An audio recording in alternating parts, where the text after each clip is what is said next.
केंद्र सरकारनं राष्ट्रगीत आणि राष्ट्रीय गीत यांच्या सादरीकरणाबाबत अत्यंत महत्त्वाचा निर्णय घेतला आहे। यापुढे अधिकृत सरकारी कार्यक्रमांमध्ये राष्ट्रगीत जन गण मन गाण्यापूर्वी वंदे मातरम या राष्ट्रीय गीताची सर्व 6 कडवी गाणं बंधनकारक असणार आहे। केंद्रीय गृह मंत्रालयाने 28 जानेवारी रोजी या संदर्भात नवीन नियमावली जारी केली आहे। बंकिमचंद्र चट्टोपाध्याय यांनी लिहिलेल्या या राष्ट्रीय गीताच्या पूर्ण सादरीकरणासाठी 3 मिनिटे 10 सेकंदांचा कालावधी निश्चित केला आहे।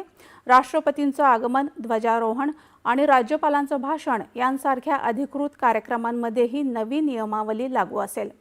जेव्हा राष्ट्रगीत आणि राष्ट्रीय गीत दोन्ही गायली जाणार असतील तेव्हा राष्ट्रीय गीत प्रथम गायलं जाईल असं या आदेशात स्पष्ट केलं आहे। महत्त्वाचं म्हणजे यापूर्वी राष्ट्रीय गीताच्या केवळ पहिल्या कडव्याचं सादरीकरण केलं जात होतं। आता मात्र सर्व 6 कडव्यांचं गायन आवश्यक असून या दरम्यान उपस्थितांना सावधान स्थितीत उभं राहणं बंधनकारक असेल।